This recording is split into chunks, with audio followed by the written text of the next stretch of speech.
Hey blasters, and welcome to Blue Dog Blasting. Today we're going to go over something fairly remedial. We're just going to go over setting up a blast pot and getting ready to get out there and blast. So today we've got our 185 Sulair tow behind diesel compressor and a 650 Empire blast pot. Obviously you're going to need a couple components to put everything together so that you can blast. We're going to be using an 1.5 inch air hose with the Chicago 4-lug fitting. And always, always, always safety first, guys. We've gone over that video before, haven't we? Put your safety whip check over your machine, over your hose. So now, if this blasts off, it's not going to hurt anybody.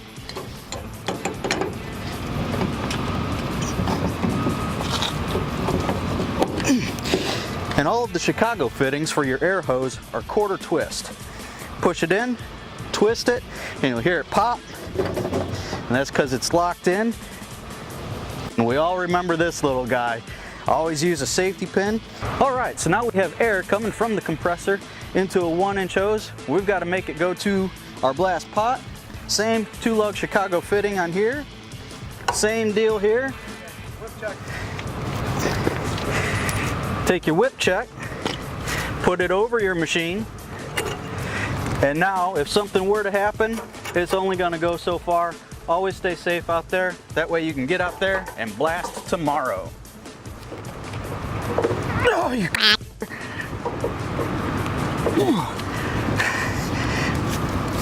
I will personally f*** your mother.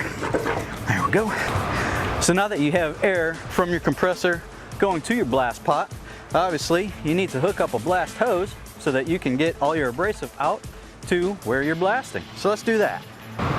So the next step is going to be hooking up a hose to the pot, and we're going to do that with the tank coupling on the pot, which is on the metering valve, and a bunch of different pots have a bunch of different metering valves. Head over to the valve section if you've got questions or comments and need to learn something about those. We also have a video about how all of them are different. And then you've got your hose coupling. We've already got our hose coupled up and ready to go, but a couple screws comes with each one of them along with the gasket.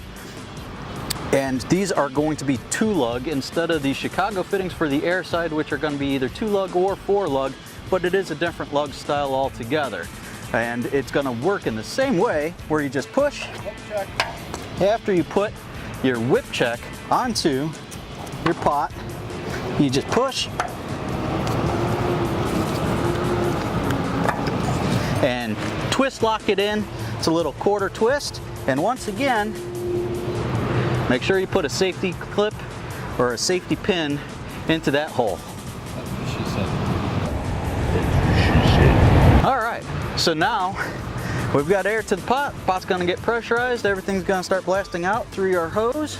On the other end, we have the nozzle coupling or nozzle holder, and these come in a couple different varieties. This one's going to be 1.25 inch, which is also kind of standard. So we usually call this a standard thread nozzle. You could also get 50mm contractor thread, and if you're using a smaller machine, sometimes you have 3/4 thread with a 3/4 inch nozzle. And you just twist that in, making sure that your hose comes all the way up to about here, so that your gasket in between your nozzle and your hose makes a good seat in between the two devices. You don't want any abrasive getting in between there because it will make its way out through the coupling. So now we're just about ready to blast. The only other part is our Twinline, which goes to the dead man, which is nothing more than an on-off switch controlled by air. So let's hook that onto the pot. Okay, so now we're going to hook up our Twinline. And Twinline comes in basically 2 different variations. There are some other oddballs out there, but for the most part you have your Schmidt Empire, which has 2 different sizes. One's a 1/4, one's an 1/8, or you've got your Klemco, which is both the same size, and you just want to make sure that you're going to hook the same lines. If you do get them crossed, it's not the biggest deal in the world. It's just when you hit the handle, not a whole heck of a lot's going to happen. So you know, you just got to flip-flop your lines. And if you have issues from there, then you got bigger issues, and that's when you call Blue Dog Blasting, and we'll work you through it. So we're going to take our twin lines and hook into our incoming air. So as the air comes in from the compressor, it's going to go down and to your dead man, which is nothing more than an on-off switch.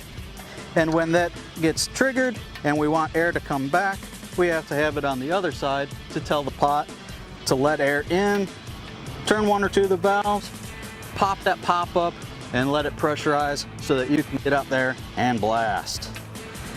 So then, after that, the next step is nothing more than filling the pot, turning everything on, and blasting. Blasting. Just fucking blast the hell out of something.